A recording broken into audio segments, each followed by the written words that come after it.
नमस्कार, मी निरंजन. EG न्यूजमध्ये आपल्या सर्वांचं मनपूर्वक स्वागत. काल देशाच्या राज्यसभेमध्ये बोलत असताना या भारताचा तडीपार राहिलेला गृहमंत्री काय बोलला हे पहिले ऐका. अभी एक फैशन हो गया है, आम्बेडकर आम्बेडकर आम्बेडकर आम्बेडकर आम्बेडकर आम्बेडकर। इतना नाम अगर भगवान का लेते तो 7 जन्मों तक स्वर्ग मिल जाता। हा तडीपार अमित शहा हे जे संसदेत बोलले आहेत राज्यसभेमध्ये बोलताना, हा बाबासाहेबांच्या बद्दल, बाबासाहेब आंबेडकरांच्या बद्दल आणि त्यांनी लिहिलेल्या संविधानाबद्दल, कारण चर्चा कॉन्स्टिट्यूशन बद्दलची चालू आहे, त्यामुळे बाबासाहेब आंबेडकरांबद्दल आणि संविधानाबद्दल किती तुच्छता यांच्या मनामध्ये आहे हे अमित शहाच्या या बडबडीवरून आपल्याला बघायला मिळतं. म्हणजे बाबासाहेब बोलताना आजकाल फॅशन निघाली आहे म्हणतो. आंबेडकर आंबेडकर आंबेडकर असं बोलायचं ही फॅशन निघाली आहे. आणि याच्याऐवजी इतक्या वेळेला देवाचं नाव घेतलं असतं तर 7 जन्म स्वर्ग मिळाला असता. कोणता देव, कुठला स्वर्ग, हे काय काहीतरी थोताण फसरवता इथं. पहिली गोष्ट तर ही येते. दुसरी गोष्ट ही आहे की बाबासाहेब आंबेडकरांचं नाव घेणं ही फॅशन नाही, ही पॅशन आहे, ही कंपॅशन आहे आणि हा वे ऑफ द नेशन आहे. तडीपार समजून घे. देशाचा गृहमंत्री आहेस तू. सर्वात पहिलं कर्तव्य तुझं आहे की या देशाच्या संविधानाचं पालन होणार की नाही आणि संविधान लिहिणाऱ्या डॉक्टर बाबासाहेब आंबेडकरांचा या देशामध्ये सन्मान राखला जाणार की नाही. ज्या संसदेमध्ये हे संविधान स्वीकारलं गेलं होतं त्याच संसदेमध्ये 75 वर्षानंतर संविधान स्वीकारल्याच्या त्याच संविधानाच्या निर्मात्याबद्दल या शब्दामध्ये तुम्ही बोलता की ही फॅशन झाली आहे. ही फॅशन नाहीये तडीपार, ही पॅशन आहे, कंपॅशन आहे आणि वे ऑफ द नेशन आहे. हे समजून घे तू सुद्धा आणि तुझ्या सगळ्या भक्त संप्रदायाला पण सांग, वेळीच समजून घ्या. ह्या खरोखर सांगतोय मी. हा मनुष्य ज्या आधारावरती कोर्टाने तडीपार केला होता तो याच संविधानाला धरून होता. ज्या आधारावरती याला जामीन मिळाला 4 महिन्यांनी तोही याच संविधानातल्या तरतुदीनुसार मिळाला होता. याचं भान त्याने ठेवलं पाहिजे. आणि हेच संविधान पुन्हा तुझ्या बाबतीत काय घडवेल हे नंतर येणाऱ्या काळात बघायचंच आहे. तुझ्या या देशाचा पंतप्रधान जो स्वतःला नॉन बायोलॉजिकल म्हणवतो, हा नॉन बायोलॉजिकल पंतप्रधान सुद्धा पंतप्रधान होऊ शकला याच डॉक्टर बाबासाहेब आंबेडकरांनी लिहिलेल्या संविधानातल्या तरतुदीनुसार. त्याच संविधानाने या देशाला दिलेल्या लोकशाहीमुळे, त्या 2014 साली ज्या लोकशाहीमुळे तुम्ही या देशाचे पंतप्रधान झालात, तीच लोकशाही आणि तेच संविधान तुम्ही संपवायला निघालेला आहात. तुम्ही काढले होते ना इलेक्ट्रोल बॉन्ड. तुम्हीच ईडी, इन्कम टॅक्स, सीबीआय याच्या रेड घालत होतात. सीबीआय याच तडीपारच्या अंडर येते ना. आणि मग त्याच्या बदल्यात कंपन्यांकडून खंडणी वसूल केल्यासारखे इलेक्ट्रोल बॉन्ड भाजपसाठी विकत घेतले जात होते. हे इलेक्ट्रोल बॉन्ड याच बाबासाहेब आंबेडकरांनी लिहिलेल्या संविधानानुसार गैरसंविधानिक ठरवले सुप्रीम कोर्टाने. तडीपार ऐकून घ्या हे काय काय झालेलं आहे आणि संविधानाचं महत्व तुम्हाला काय असेल.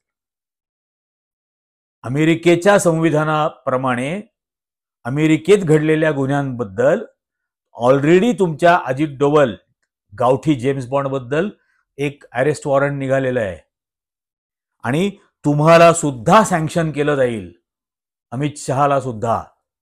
अशी आत्ता तिथं परिस्थिती आहे अमेरिकेत. कॅनडामध्ये निज्जरचा जो खून झाला त्यामुळे तुमचा राजदूत हाय कमिशनर तुम्हाला परत बोलावून घ्यावा लागला, नाही तर अटक झाली असती त्याला. आणि आता त्यांच्या इथं तर तुमचंही नाव तडीपारचं घेतलं गेलंय की हा सगळ्या खुनाची कॉन्स्पिरसी ही कुठून झालेली होती. याच गावठी जेम्स बॉन्डला सिंगापूरला बोलावून सांगितलं होतं कॅनडाकडे कुठले कुठले पुरावे आहेत. त्यामुळे आता तिथंही तुम्ही जाऊ शकणार नाही त्या देशांच्या संविधानानुसार. ही संविधानांची ताकद असते. आणि संविधानाची ताकद ही असते तर संविधानाच्या निर्मात्याची काय ताकद असेल या देशात याचं कमीत कमी भान ठेव. कोणाबद्दल बोलताय तुम्ही हे?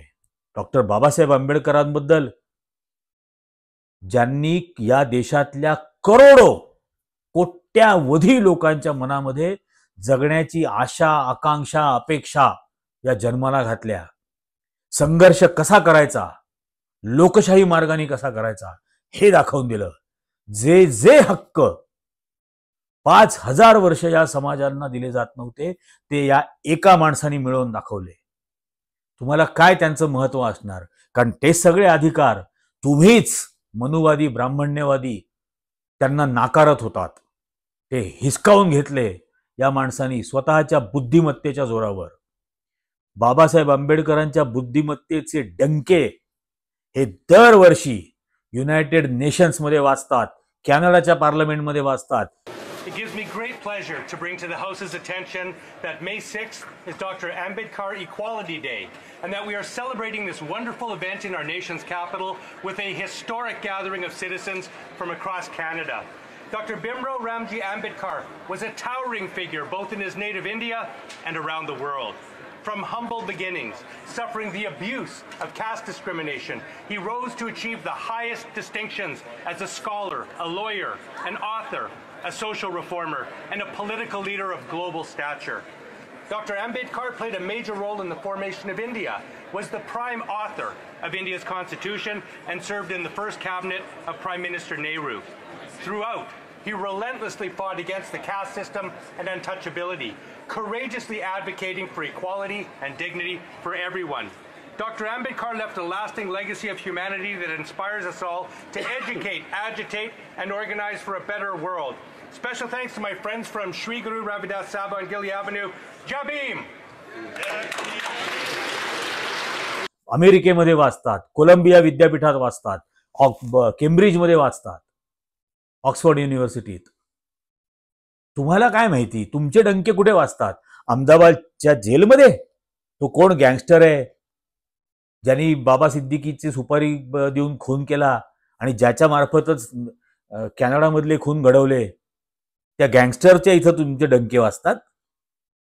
ही तुमची प्रतिष्ठा, ही आबरू? त्याला कोर्टाने तडीपार करून टाकलं होतं. ही तुमची आबरू? आणि बाबासाहेबांबद्दल तुम्ही बोलता, ज्यांचं नाव जगात घेतलं जातं, त्यांच्या अफाट आणि अचाट बुद्धिमत्तेबद्दल. आज त्यांच्याच समुदायाला तुम्ही कशा प्रकारची वागणूक देताय? त्या एका माणसाने, तसं मी वारंवार म्हणत असतो की शिक्षणाची महत्वाकांक्षा, शिक्षणाची आणि ज्ञानार्जनाची आग या कोट्यावधीच्या समुदायामध्ये त्यांनी निर्माण केली. आज सर्वात जास्त शिक्षित ते व्हायला निघाले. सर्वात जास्त वाचन संस्कृती त्यांच्यामध्ये आहे, तुमच्यात नाही. हे लक्षात घ्या. बाबासाहेब आंबेडकरांच्या प्रत्येक फॉलोअरमध्ये, मीही स्वतःला मानतो, प्रत्येक फॉलोअरमध्ये ही वाचन संस्कृती. तुम्हाला काय वाचनाची अक्कल आहे? व्हॉट्सअप युनिव्हर्सिटीच्या पलीकडे तर तुम्ही लिहू शकत नाही, वाचू शकत नाही, एवढी तर तुमची अक्कल आहे क्षुद्र पद्धतीची, आणि त्यातही नीचपणा मनोवृत्तीचा. ज्या माणसाने नुसता एका समुदायाला नाही, या संविधानाच्या निर्मितीनंतर या देशाला अभिमान दिला, स्वाभिमान दिला, अस्मिता दिली, त्यांच्याबद्दल तुम्ही असे उच्चार करता? फॅशन निघाली आहे. आणि देवाचं नाव घेतलं असतं तर स्वर्ग मिळाला असता. तुला तर नरक पण नाही मिळणार, कितीही वेळा देवाचं नाव घेतलं तरी.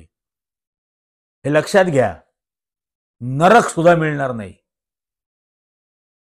आणि डॉक्टर बाबासाहेब आंबेडकरांचं नाव घेऊन ते या जन्मी स्वर्ग गाठतायत.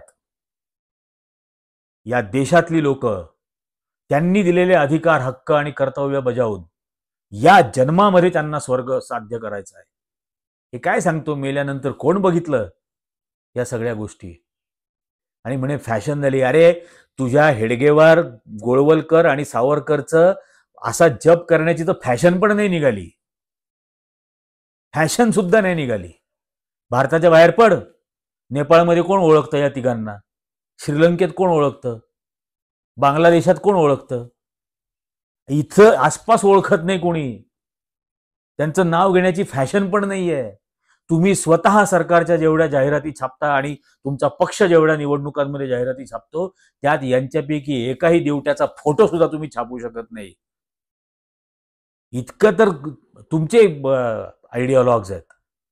आणि जो जगाचा, देशाचा आपल्या आयडिओलॉग आहे डॉक्टर बाबासाहेब आंबेडकर, त्यांच्याबद्दल तुम्ही अशा पद्धतीने बोलायला बघता. एक पुन्हा दरवेळेला सांगतो ती गोष्ट सांगतो. एका माणसाला प्रसिद्धीची भयंकर हाव असते, त्यामुळे तो ताजमहालवर शेणाचे गोळे फेकतो.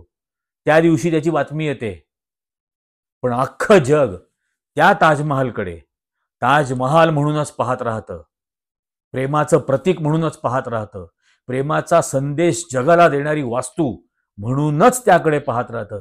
तुमच्यासारख्या लोकांनी किती का शेणाचे गोळे फेकेना, 24 तासापेक्षा जास्त तुमच्या अस्तित्वाला सुद्धा महत्त्व नाही. इजी न्यूजच्या या आजच्या भागामध्ये इतकंच. पण हे इजी न्यूजचे व्हिडिओज जास्तीत जास्त लाईक करा, जास्तीत जास्त जणांना याची लिंक शेअर करा आणि सर्वांना इजी न्यूज चॅनल सबस्क्राईब करायला सांगा. धन्यवाद.